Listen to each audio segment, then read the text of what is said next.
So let's go ahead and get started. We're gonna get a sponge and give it a quick spritz. Choose the colors that you're looking for. I'm using a beautiful purple and blue, and then you're just gonna pat it on.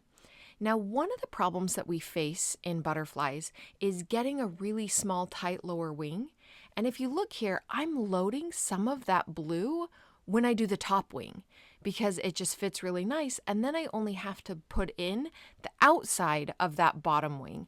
And it can just be a little quick step because getting right inside of there without making too big of a mess can be a challenge.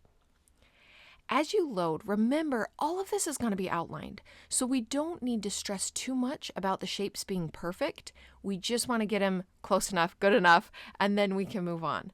Sometimes we spend a lot of time as if each step is the finished product, and we don't need to do that. Now with a 1-inch brush, I'm just putting in a neon rainbow. That's so satisfying. Right? Do you want to feel powerful? Take this and then just draw a little rainbow on your arm. Just feel the power of the one stroke. Oh, It's cool, huh? I love doing that. It's so much fun. Okay, now this neon color is going to really offset the pastels that we have and now the dark colors we're bringing in. The white that we chose is going to act almost like a light or like something coming from behind the butterfly. Butterflies' wings are see-through, and so by allowing there to be these bright colors with the dark colors, it adds that feeling of thinness that I really like. Now these one-stroke shapes are just a simple, almost like a leaf shape, and we're building them together, mixing it with points and rounds. You just go nice and slow, and then here you can see I'm using a one-stroke rose center as the bottom of that wing, and it's just going to add variation. It's going to add interest, which can be super fun.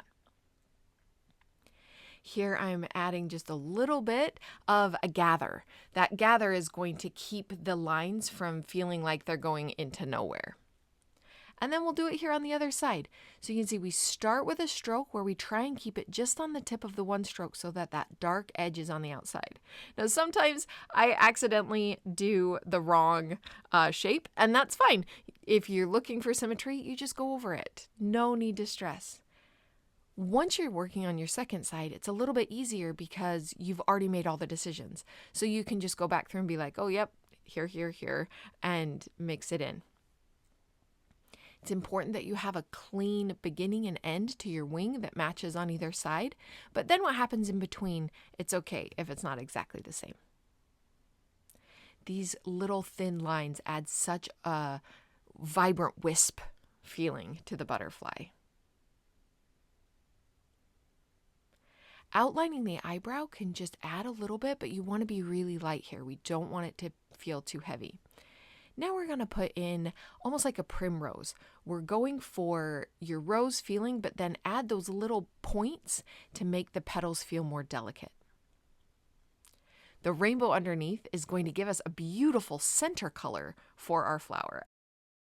Now we're going to almost pretend like there's a hidden unicorn. Next to this rose, we're just adding a few little wisps, and I use the same lines and flow that I do on my unicorn mates. Here you can see we've got a beautiful outline going in. That's really helpful to break up and say, hey, this is important, and make it feel forward. This beautiful line work with the rose is something I was inspired by Lamar Garcia.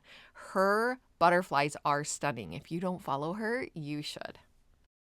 And time for some details. We just need some little white dots, some little twinkle stars, and of course, you guys, make this your own. Add whatever it is that makes you go, oh, I love it. The little teardrops on the inner corner of the eye, I love that. So you just find the things that are like, this is going to make it my own. As we look at adding glitter to this design, we want to make sure that it is put on thoughtfully instead of just sparkles everywhere. So I use white glitter on top of the rainbow, and then this pink, this pastel pink, goes into the empty areas of the butterfly. And we're just going to finish up with a little bit of lipstick.